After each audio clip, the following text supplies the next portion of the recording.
नमस्कार, मी प्रेरणा भालेराव. आपण पाहत आहात महाराष्ट्र टीव्ही लाईव्हचं बातमीपत्र. पाहुयात आजच्या ठळक घडामोडी. उमरी तालुक्यातील शेतकऱ्यांसाठी उभारलेल्या आंदोलनाला मोठे यश.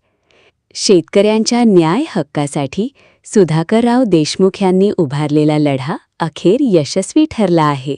म्हणूनच नेता नव्हे कार्यकर्ता, सर्वसामान्यांचा दाता ही म्हण सुधाकरराव दादा यांना तंतोतंत लागू होते. सुधाकरराव देशमुख धानोरकर यांनी उभारलेल्या या शेतकऱ्यांच्या न्याय हक्कासाठीच्या लढ्याला उमरी नगर परिषदेचे उपनगराध्यक्ष कैलासराव देशमुख गोरठेकर यांच्या कणखर नेतृत्वाने खंबीर साथ दिली व धानोरा मंडळातील शेतकऱ्यांनी पीक विम्यासाठी सातत्याने केलेल्या आंदोलनाचा मोठा परिणाम दिसून आला.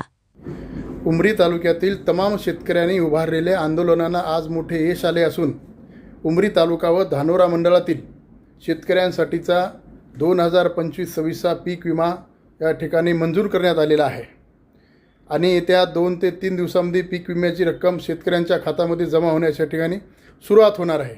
यासाठी मी ज्या दिवशी रस्ता रोको आंदोलन उभारलो त्या दिवशी मला साथ देणाऱ्या सर्व शेतकऱ्यांचे व जिल्ह्याचे नेते आदरणीय प्रतापरावजी पाटील चिखलीकर साहेब, नायगाव विधानसभा मतदारसंघाचे नेतृत्व आमचे युवा नेते कैलासभाऊ देशमुख गोरठेकर, राष्ट्रवादी काँग्रेसचे जिल्हा अध्यक्ष शिवराजजी पाटील होटाळकर साहेब व डॉक्टर भगवानरावजी मनोरकर यांचंही या ठिकाणी आम्हाला मोलाचं सहकार्य आणि साथ मिळालेली आहे.